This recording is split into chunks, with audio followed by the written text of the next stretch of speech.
Tema 21. Delitos contra los derechos de los trabajadores y de los ciudadanos extranjeros. Primera parte, introducción. Estamos ante tipos penales en blanco que han de ser complementados e interpretados en virtud de la normativa administrativa en materia laboral. La norma de referencia básica es el Estatuto de los Trabajadores, aunque existen otras disposiciones legales que en función del tipo penal son igualmente aplicables. Una de las características particulares de la normativa en materia laboral es que su núcleo esencial es de carácter imperativo. De cualquier relación laboral nacen una serie de derechos que son indisponibles o irrenunciables por parte del trabajador y que no pueden ser objeto de transacción o renuncia. Estamos ante delitos especiales propios. El sujeto activo será el empresario o el empleador y el sujeto pasivo el trabajador. Segunda parte, condiciones laborales o de seguridad social ilegales. Apartado 1, tipo básico. Subapartado 1, imposición mediante engaño o abuso de situación de necesidad. El artículo 311.1 castiga con penas de prisión de 6 meses a 6 años y multa de 6 a 12 meses a los que mediante engaño o abuso de situación de necesidad impongan a los trabajadores a su servicio condiciones laborales o de seguridad social que perjudiquen, supriman o restrinjan los derechos que tengan reconocidos por disposiciones legales, convenios colectivos o contrato individual. La conducta típica viene configurada por el verbo imponer, cuyo significado contiene una connotación de fuerza o autoridad.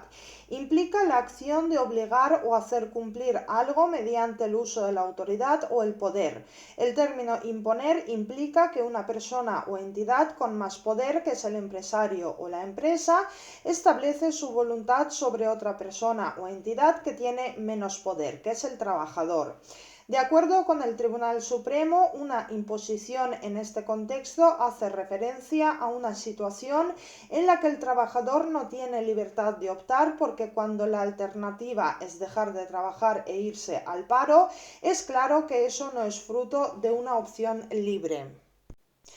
Lo que se impone son unas condiciones laborales o de seguridad social que perjudiquen, supriman o restrinjan los derechos del trabajador que tenga reconocidos por disposiciones legales, convenios colectivos o contrato individual.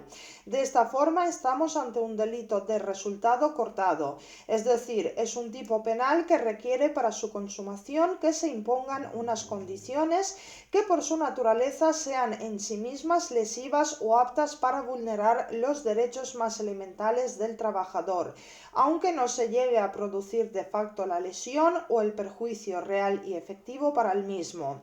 Por ello, la tentativa es posible en los supuestos en los que se llevan a cabo actos encaminados a imponer efectivamente la condición ilegal a los trabajadores, pero éstas no llegan a materializarse por cualquier circunstancia ajena a la voluntad del sujeto que pretende imponer tales condiciones.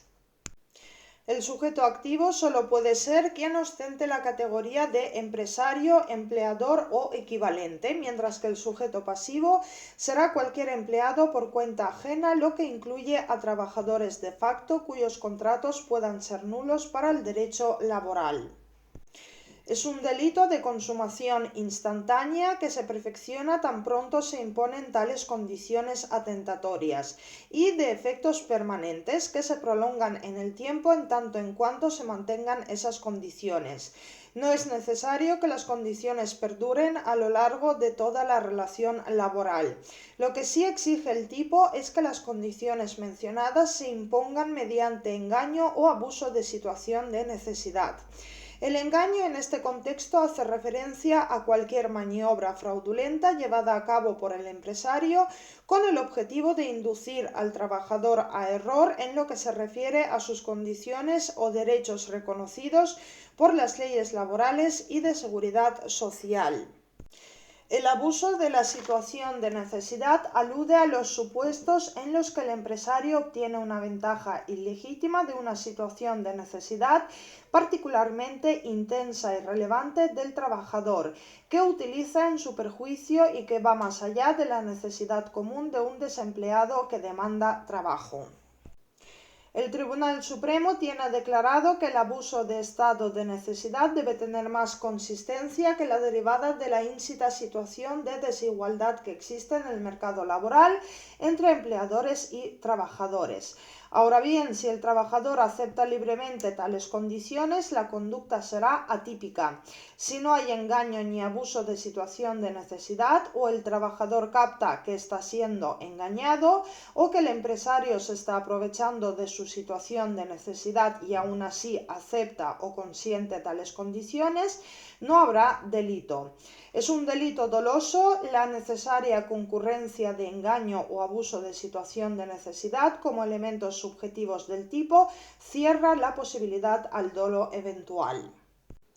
Este tipo ha sido aplicado en un supuesto en el que un grupo de mujeres realizaban actividades en una zona de bares de alterne distinta a la prostitución, con intensos rasgos de laboralidad, marco horario prefijado, previsión del régimen retributivo por número y tipo de consumición servida y normas de vestuario fijadas por los gestores del establecimiento sin estar dadas de alta en la seguridad social. Subapartado 2. Imposiciones o mantenimiento de condiciones ilegales bajo fórmulas de contratación ajenas al contrato de trabajo. El segundo numeral del artículo 311 castiga con la misma pena que las previstas para el número anterior a los que impongan condiciones ilegales a sus trabajadores mediante su contratación bajo fórmulas ajenas al contrato de trabajo o las mantengan en contra de requerimiento o sanción administrativa.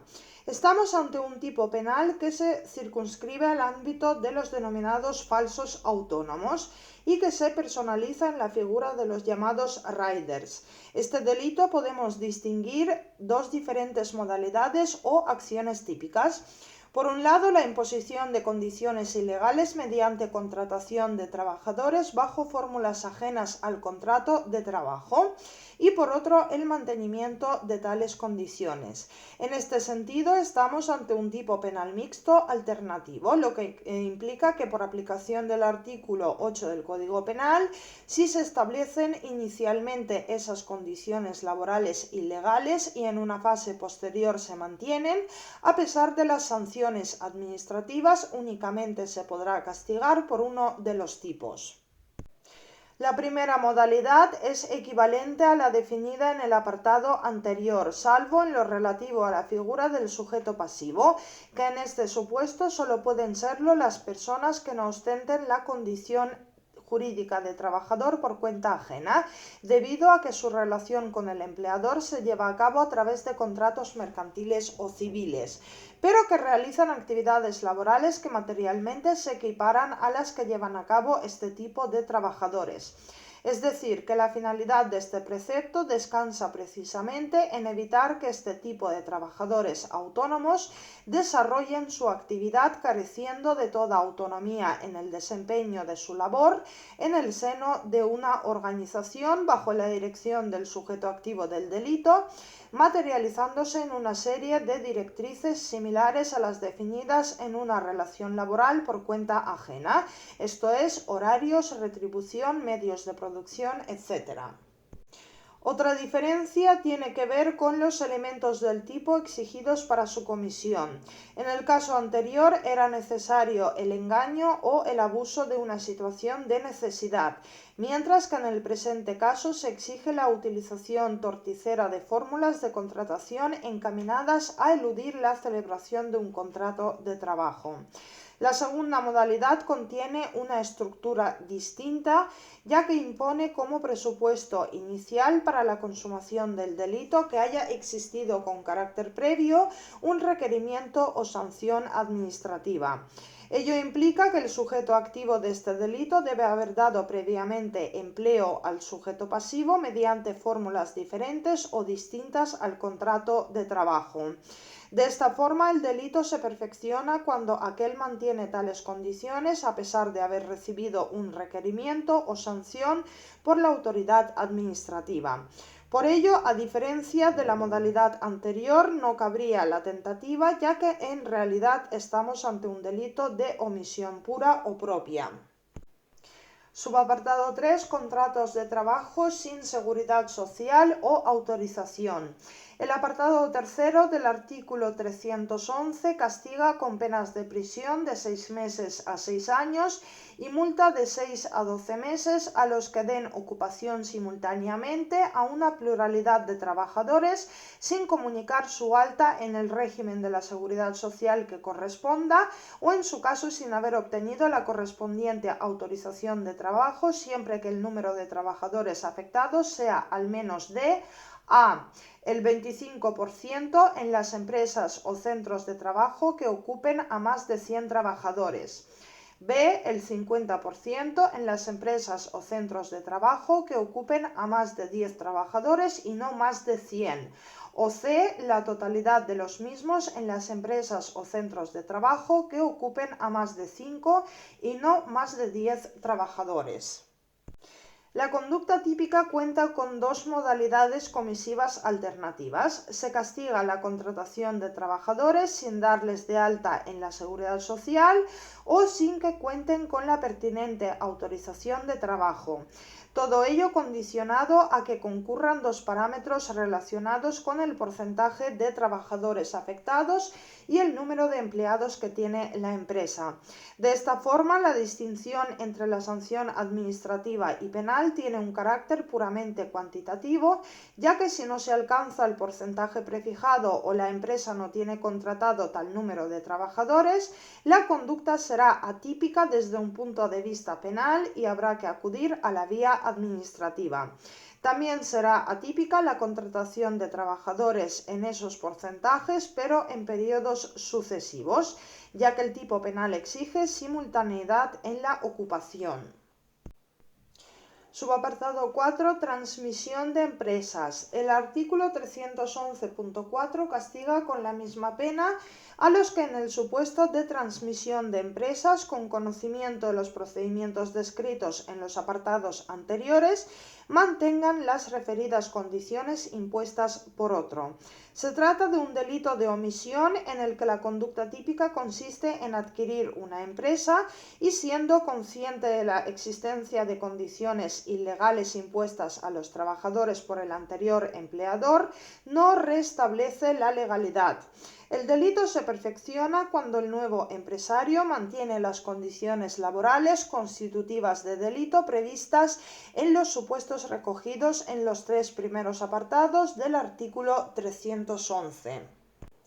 Desde un punto de vista objetivo, es necesario que la ilegalidad provenga de los medios típicos utilizados por el empleador anterior, mientras que desde un punto de vista subjetivo es necesario que el nuevo empleador conozca que los trabajadores han sido contratados ilegalmente y los métodos utilizados en la contratación o para suscribir el contrato de trabajo, tanto el empresario que impuso originalmente las condiciones ilegales como el nuevo empleador que podría haber puesto fin a la situación, son autores del delito y en este último caso por adhesión.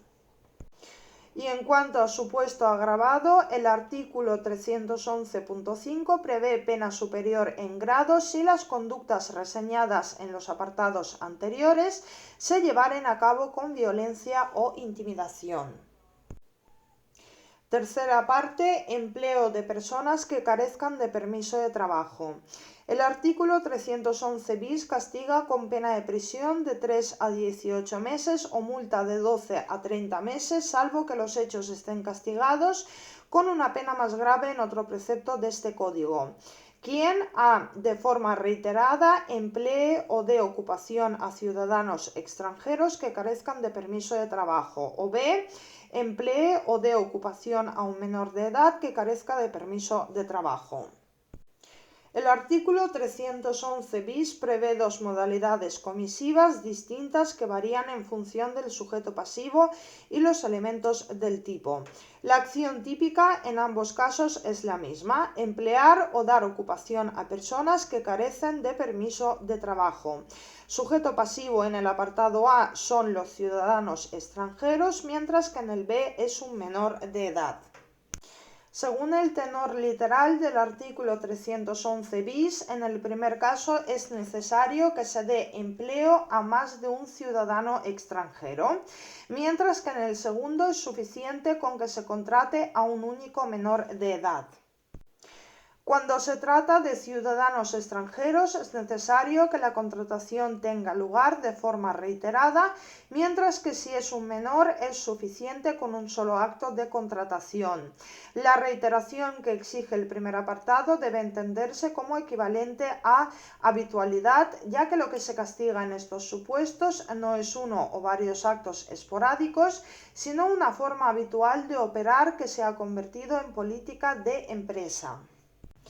Estamos ante un tipo penal que refuerza el castigo para supuestos de incumplimiento de un deber normativo que ya cuentan con su correspondiente sanción administrativa.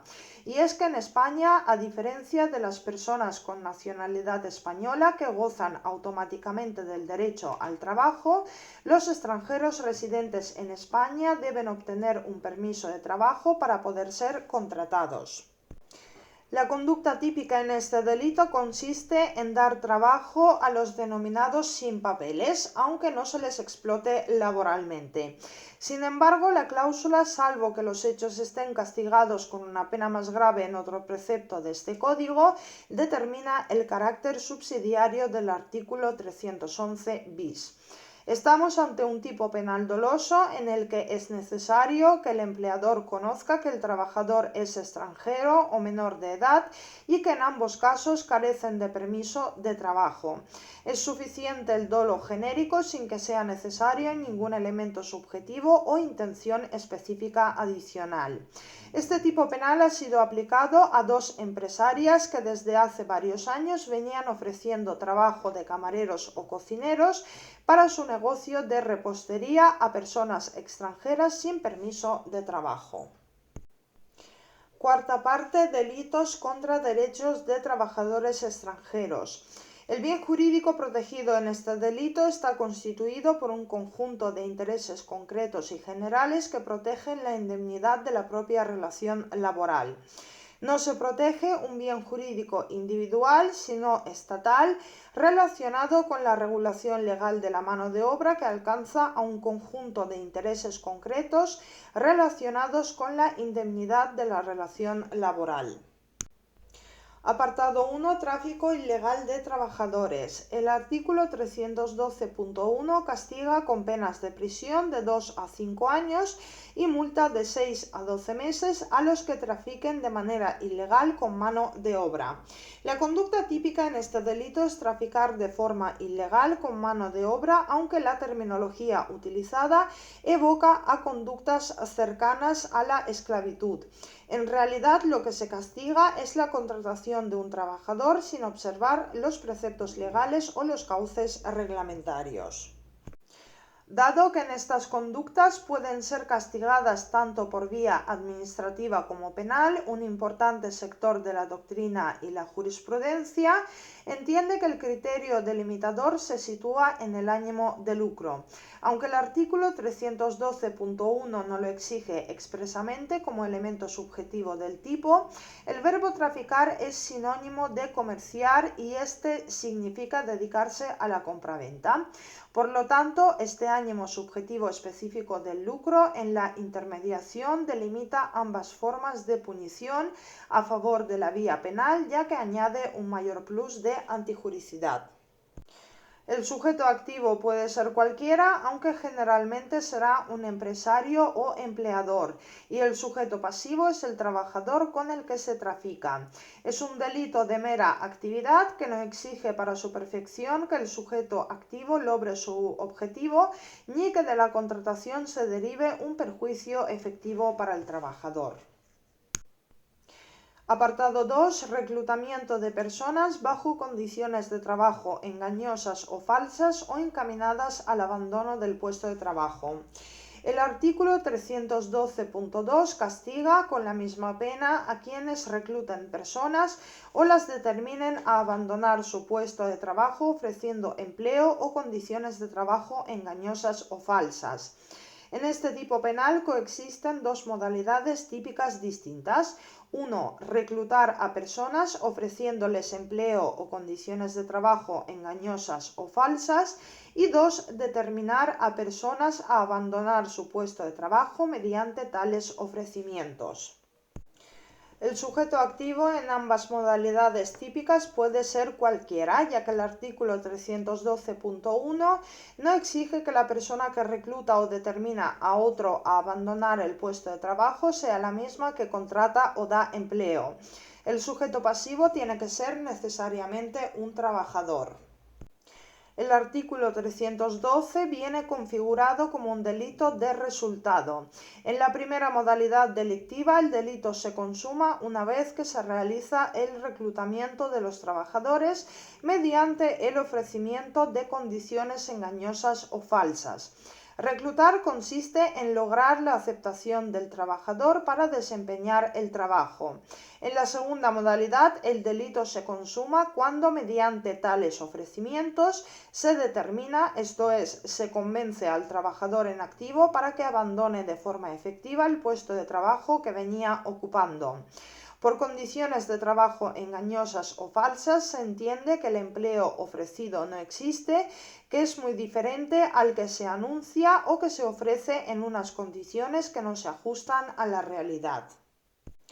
En materia de concursos, observamos que la conducta descrita en la primera modalidad típica del artículo 312.1, que es reclutar mediante engaño, es similar a la descrita en el artículo 311.1, que es imponer mediante engaño condiciones de trabajo atentatorias contra los derechos del trabajador. La diferencia estriba en el momento temporal en el que se produce el engaño y en los efectos que produce. En el artículo 312.1, el engaño opera con carácter previo a la formalización de la relación laboral y como factor determinante para el reclutamiento del trabajador, mientras que en el segundo opera una vez iniciada tal relación como medio para imponer las condiciones ilegales del trabajo.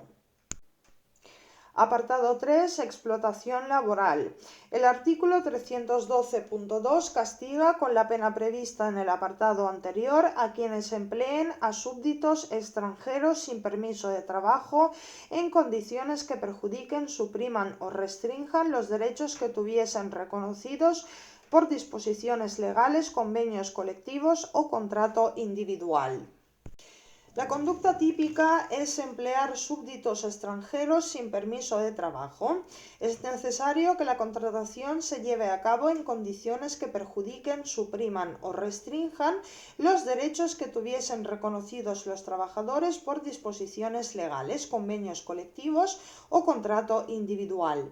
Estamos ante un delito de resultado que se consuma en el momento que se llegan a perjudicar, suprimir o restringir los concretos derechos de los súbditos extranjeros sin permiso de trabajo. El sujeto activo solo puede ser el empleador, mientras que el sujeto pasivo debe ser un súbdito extranjero que carezca de permiso de trabajo. La doctrina identifica este tipo penal con la explotación laboral, donde se producen graves vulneraciones de las normas imperativas reguladoras de las relaciones laborales. Es decir, que no cualquier condición que perjudique a los trabajadores habilita para la perfección de este delito, sino que es necesario que se trate de condiciones especialmente gravosas y perjudiciales impuestas de forma dolosa que lleguen a afectar incluso a la propia dignidad del trabajador. Por ello, el consentimiento del trabajador en esos casos es irrelevante, ya que mediante este tipo de condiciones se vulneran disposiciones elementales en materia de trabajo que son indisponibles para las partes por tratarse de derecho imperativo que busca proteger la indemnidad de las relaciones laborales. Estamos ante un tipo penal doloso que exige el conocimiento y la voluntad de emplear a súbditos extranjeros sin permiso de trabajo en condiciones laborales que por su propia naturaleza supriman o restrinjan sus derechos como trabajadores.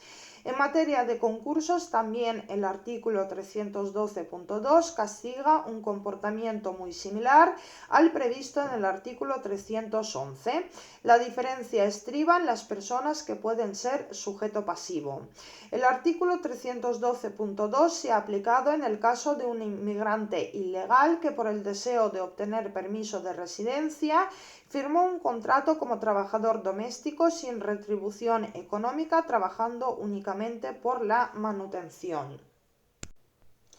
Quinta parte, inmigración fraudulenta de trabajadores. El artículo 313 castiga con prisión de 2 a 5 años y multa de 6 a 12 meses al que determinare o favoreciere la inmigración de alguna persona a otro país, simulando contrato o colocación o usando de otro engaño semejante. Sujeto activo en este delito puede ser cualquiera, ya que para la determinación o el favorecimiento de la emigración de alguna persona no necesariamente se requiere ser empresario. El sujeto pasivo debe ser necesariamente un trabajador, ya que aunque el tipo penal se refiera aquí a alguna persona, lo cierto es que una interpretación sistemática y que el medio que determina o favorece la emigración es la simulación de un contrato o colocación. Parece difícil interpretar otra cosa. Es más, si el sujeto pasivo no fuera un trabajador, estaríamos ante una conducta más propia del artículo 318 bis. La conducta típica viene definida por dos verbos típicos con diferente alcance. El verbo determinar tiene un alcance muy preciso y significa hacer que alguien decida algo o ser causa de que algo ocurra. Sin embargo, favorecer es un verbo con un alcance mucho mayor que abarca muchas más posibilidades de acción. De esta forma, la posible autoría de este delito alcanza a los que financian la operación de traslado, al intermediario, al transportista, a los que reciben a los inmigrantes, a los que los conducen a sus lugares de destino, etc. Las modalidades comisivas también son dos. Por un lado, simular contrato o colocación y por otro, usar otro engaño semejante. Por simular debemos entender representar algo fingiendo o imitando lo que no es. Por engaño, cualquier conducta semejante a lo anterior, como poner anuncios de trabajo, etc. Por otro lado, el precepto habla de emigración de alguna persona a otro país, por lo que es posible tanto que España sea origen como destino de la emigración. Estamos ante un tipo penal doloso en el que los verbos típicos determinar o favorecer, junto a las modalidades típicas de simular o engañar, cierran el paso al dolo eventual. Se trata además de un delito de resultado cortado que se consume en el momento en que se produce el efectivo traslado geográfico desde o con destino a España, sin necesidad de que el sujeto activo consiga la finalidad perseguida o se produzca un perjuicio efectivo para el sujeto pasivo. Por ello, la tentativa es perfectamente posible en el momento en que se realizan todos los actos dirigidos a producir la emigración de una persona, pero ésta finalmente no llega a producirse por causas ajenas al autor. El artículo 313 ha sido aplicado a dos ciudadanos búlgaros residentes en España que, puestos de común acuerdo y con la intención de beneficiarse económicamente, se valieron de anuncios en prensa en Bulgaria con los que captaron a varios compatriotas, convenciéndoles de que a cambio de dinero les conseguían en España trabajo, vivienda y permisos de trabajo y de residencia, todo lo cual sabían desde el principio que no estaba a su alcance poder conseguir, provocando sus promesas que varias personas viajaran desde Bulgaria hasta España, costeándose su propio viaje. Sexta parte, discriminación laboral. El artículo 314 castiga con prisión de 6 meses a 2 años o multa de 12 a 24 meses a quienes produzcan una grave discriminación en el empleo público o privado contra alguna persona por razón de su ideología, religión o creencias, su situación familiar, su pertenencia a una etnia, raza o nación, su origen nacional, su sexo, edad, orientación o identidad sexual o de género, razones de género, de aporofobia o de exclusión social, la enfermedad que padezca o su discapacidad por ostentar la representación legal o sindical de los trabajadores, por el parentesco con otros trabajadores de la empresa o por el uso de alguna de las lenguas oficiales dentro del Estado español, y no restablezcan la situación de igualdad ante la ley tras requerimiento o sanción administrativa reparando los daños económicos que se hayan derivado. Este tipo penal exige la concurrencia conjunta de dos elementos típicos. 1. Producir una grave discriminación en el empleo. La discriminación se puede producir tanto de forma activa, como el despedir a un trabajador por las razones aludidas, como omisiva, que es no contratar a una persona por tales razones. Por discriminación grave debemos entender aquella que tenga cierta entidad o relevancia. Para determinar la gravedad de la discriminación, la doctrina utiliza varios criterios interpretativos. 1. El nivel de afectación a la lesión al derecho fundamental, a la igualdad, que debe incluir una nota de grave lesividad. 2. La trascendencia de la conducta, que solo alcanza a las que tengan un carácter manifiesto, patente o palmario.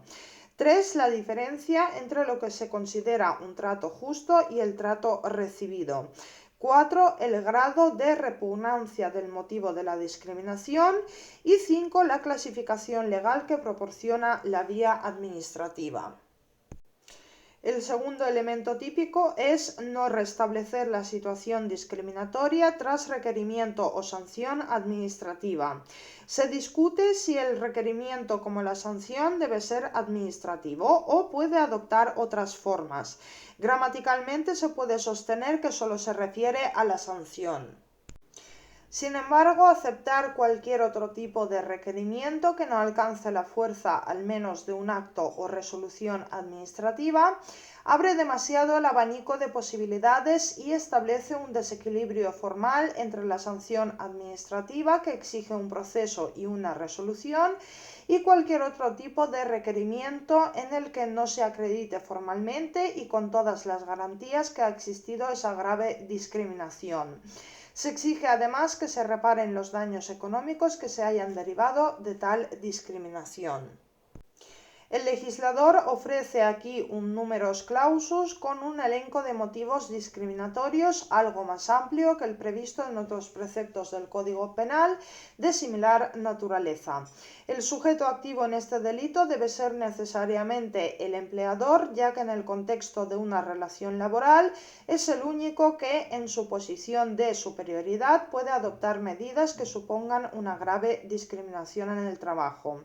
El sujeto pasivo, por su parte, solo puede serlo el trabajador, lo que abarca al candidato en un proceso de selección que pertenezca a uno de los colectivos objeto de protección, dado que de otra manera estaríamos ante una situación de trato desigual, pero no discriminatorio.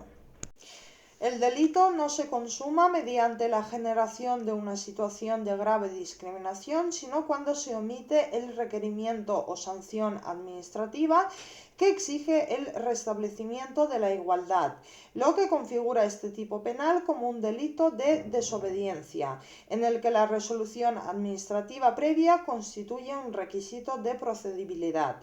Es por ello que deben agotarse las vías previas, tanto la administrativa sancionadora como la jurisdicción social, antes de acudir al orden penal. Estamos ante un tipo doloso que exige el conocimiento tanto de la situación de grave discriminación como del requerimiento o sanción, así como la voluntad de no restablecer la igualdad.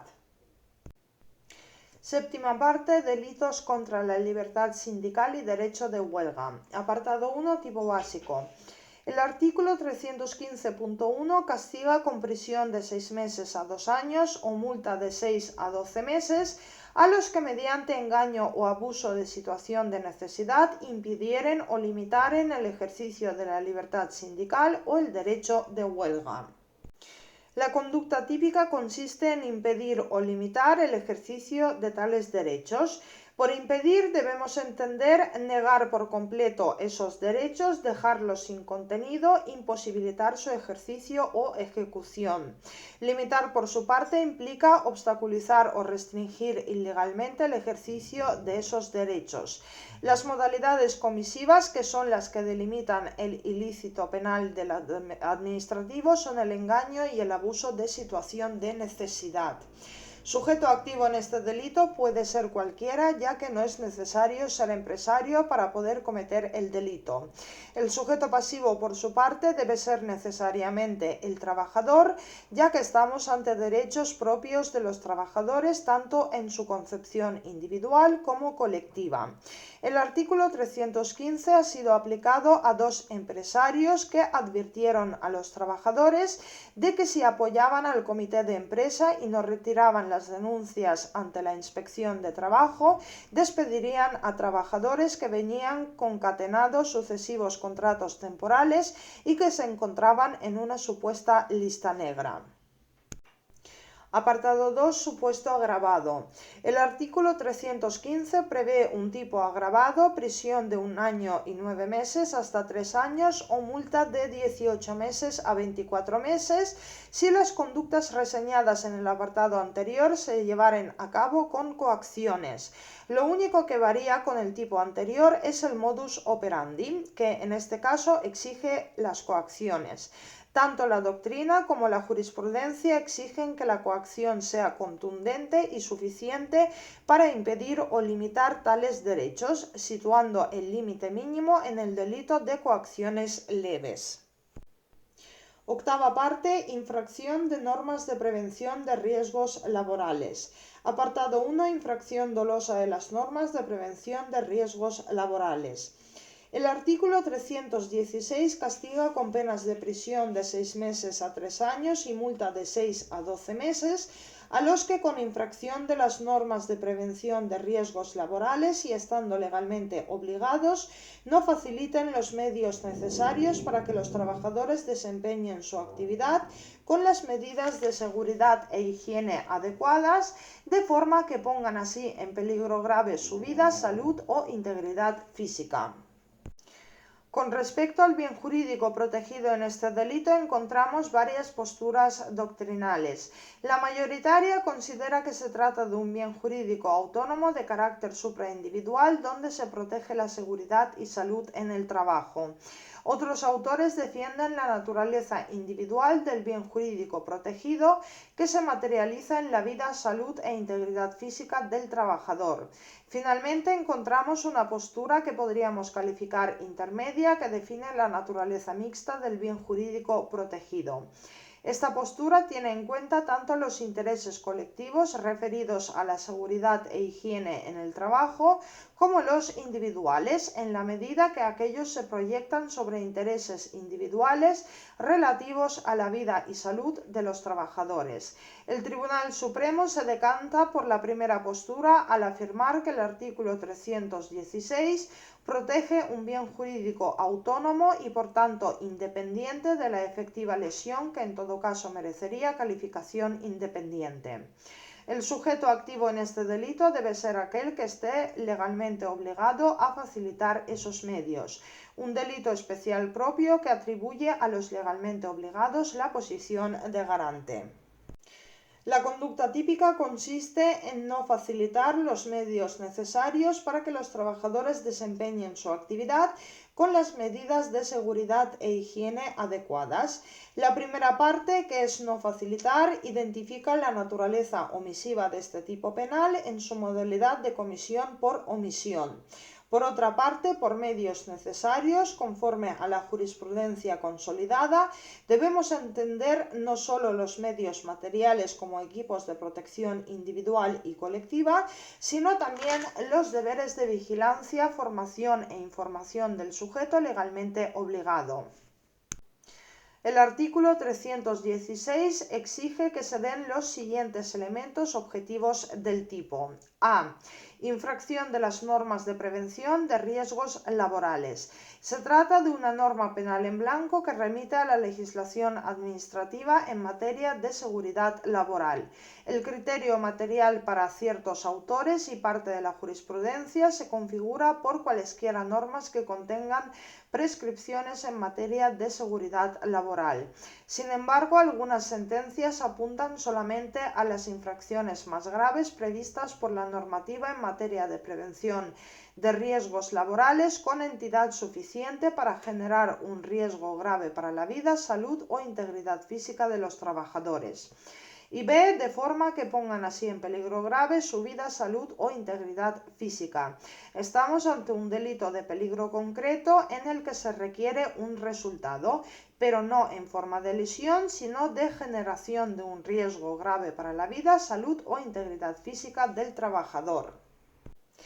Este delito, en su modalidad dolosa, exige tanto un elemento intelectivo, que es la conciencia de la infracción de las normas de prevención de riesgos laborales y de la creación de un peligro grave para la vida, salud o integridad de los trabajadores, como volitivo, que es la voluntad de no evitar ese peligro grave que se deriva de la ausencia de medidas necesarias para la protección de la seguridad y salud del trabajador. El delito se consuma con la mera creación del riesgo, es decir, es un delito de resultado con respecto a la necesaria generación de un riesgo grave para la vida o integridad de los trabajadores, pero no con respecto a su efectiva lesión, en cuyo caso se aplicarían las reglas concursales. En los supuestos en los que una conducta dolosa consistente en no proporcionar los medios necesarios para que los trabajadores realicen su actividad con seguridad, afecte a una pluralidad de trabajadores, pero se materialice solamente en la lesión de alguno o algunos de ellos, estaremos ante un concurso real de delitos entre un delito contra los derechos de los trabajadores con respecto a los primeros y de lesiones por imprudencia con respecto a los trabajadores que han sufrido la lesión. Apartado 2. Infracción imprudente de normas de prevención de riesgos laborales. El artículo 317 castiga con pena inferior en grado cuando el delito a que se refiere el artículo anterior se cometa por imprudencia grave. La imprudencia se constituye sobre la inobservancia del cuidado objetivamente debido en la asunción de las normas de prevención de riesgos laborales. El tipo exige que la imprudencia sea grave y que la inobservancia se materialice en la creación de un peligro grave y concreto para la vida, salud o integridad física de los trabajadores. Concurre el tipo imprudente en los supuestos en los que las medidas de seguridad adoptadas hayan sido defectuosas o insuficientes. En estos supuestos se presume que el autor no ha previsto racionalmente aquellos eventos que eran previsibles. Es decir, no se trata de una omisión voluntaria, sino de una falta de previsión reprochable, lo que se materializa en la ausencia de alguna de las medidas necesarias para evitar un riesgo grave para la vida y la salud de los trabajadores.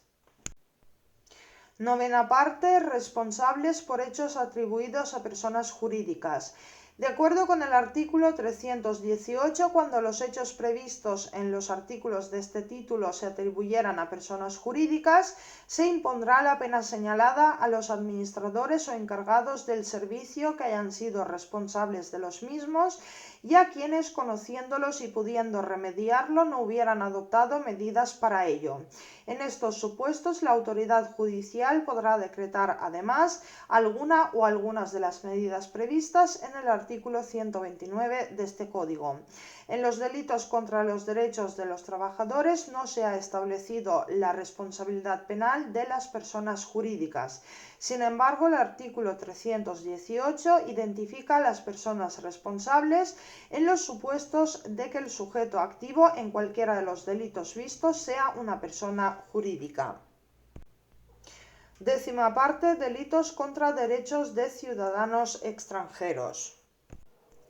Apartado 1. Tráfico ilegal de personas. En los tipos penales vistos en los artículos 312 y 313, la pretensión que subyace a las diferentes conductas típicas es traficar ilegalmente con personas para darles ocupación, lo que cierra el paso al tráfico ilegal de personas que por razones de edad o cualquier otra circunstancia no pueden ser utilizadas para trabajar o no es esta precisamente la intención. Por ello, la Ley Orgánica 4/2000 incorpora el artículo 318 bis con el que se castiga el tráfico ilegal de personas sin tal finalidad. Tráfico ilegal es cualquier movimiento de personas extranjeras que trate de burlar la legislación española sobre inmigración, lo que incluye tanto el tráfico clandestino como el que, siendo en principio y aparentemente lícito, se hace pensando en no respetar la legalidad. De esta forma se puede distinguir entre 1. Entrada ilegal, que puede revestir a su vez dos formas: subrepticia, que es fuera de los supuestos habilitados al efecto, y fraudulenta, a través de estos puestos pero de forma engañosa, por ejemplo utilizando un pasaporte falso. Y 2. Estancia ilegal, en donde la entrada se realiza de forma legal, por ejemplo como turista, pero deviene ilegal al no regularizar la situación administrativa. El verbo ayudar abarca infinidad de conductas generalmente relacionadas con el transporte de inmigrantes. El sujeto activo en este delito puede ser cualquiera. El sujeto pasivo debe ser un ciudadano extranjero que no sea nacional, ni tampoco de cualquier otro Estado miembro de la Unión Europea.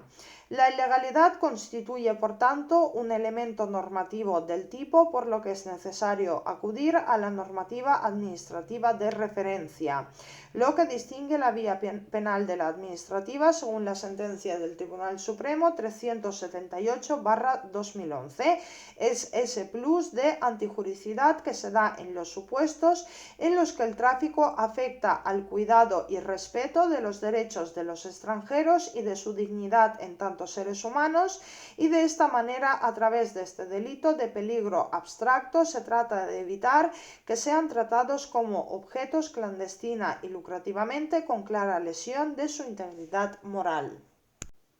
En cuanto al tipo básico, el artículo 318 bis en su primer apartado castiga con una pena de multa de 3 a 12 meses o prisión de 3 meses a 1 año al que intencionadamente ayude a una persona que no sea nacional de un Estado miembro de la Unión Europea a entrar en territorio español o a transitar a través del mismo de un modo que vulnere la legislación sobre entrada o tránsito de extranjeros. En el tipo básico, el sujeto activo debe ayudar al sujeto pasivo a entrar o transitar por España de forma ilícita. Estamos ante un delito de mera actividad que se consuma con la mera realización de los actos previstos, sin que sea necesario que se llegue a producir la entrada o estancia en territorio español. El tipo penal exige además que la conducta se realice con dolo directo, ya que la cláusula intencionalmente cierra las puertas al resto de formas dolosas. El dolo debe abarcar tanto el sentido o finalidad perseguida con la conducta como la conciencia sobre la ilicitud de la misma. En el inciso segundo se incluye una excusa absolutoria, según la cual los hechos no serán punibles cuando el objetivo perseguido por el autor fuere únicamente prestar ayuda humanitaria a la persona de que se trate. Con esta cláusula se mitiga el excesivo rigor que supone la aplicación del tipo básico cuando la ayuda se presta por razones humanitarias. El inciso tercero del artículo 318 bis 1 incluye un tipo penal agravado para los supuestos en los que los hechos se hubieran cometido con ánimo de lucro. De esta forma se castiga con más dureza, con una pena de multa de 3 a 12 meses o prisión de 3 meses a 1 año, a las organizaciones y mafias dedicadas a la realización de tales actividades. El artículo 318 bis 2 castiga con multa de 3 a 12 meses o prisión de 3 meses a 1 año al que intencionadamente ayude con ánimo de lucro a una persona que no sea nacional de un Estado miembro de la Unión Europea a permanecer en España, vulnerando la legislación sobre estancia de extranjeros. El sujeto activo y pasivo, así como los elementos del tipo, son básicamente los mismos que en el delito anterior. La diferencia estriba en que el ánimo de lucro constituye ahora un elemento subjetivo del tipo, en que la conducta típica consiste en ayudar a permanecer en España, también de forma intencionada, y en que lo que se debe vulnerar es la legislación sobre estancia de extranjeros. El apartado 3 del artículo 318 bis castiga con prisión de 4 a 8 años cuando concurra alguna de estas circunstancias. A. Los hechos se hubieran cometido en el seno de una organización que se dedicare a la realización de tales actividades. Es más, en este supuesto se agrava la pena en su mitad superior, que podrá incluso elevarse a la inmediatamente superior en grado, cuando los hechos sean atribuidos a los jefes, administradores o encargados de dichas organizaciones o asociaciones. Y B. Que se hubiera puesto en peligro la vida de las personas objeto de la infracción o se hubiera creado el peligro de causación de lesiones graves. Dado que el legislador no ha especificado explícitamente la gravedad del peligro, se asume que únicamente es relevante penalmente el peligro concreto de causar daño o lesiones graves a la vida, salud o integridad física de las personas. El apartado 4 castiga con las mismas penas del párrafo anterior y además con la de inhabilitación absoluta de 6 a 12 años a los que realicen los hechos prevaliéndose de su condición de autoridad, agente de esta o funcionario público. Estamos ante un tipo especial en donde el sujeto activo solo puede ser aquel que ostente la condición de autoridad, agente de la autoridad o funcionario público. Es necesario además acreditar que realiza la conducta prevaliéndose de esa condición.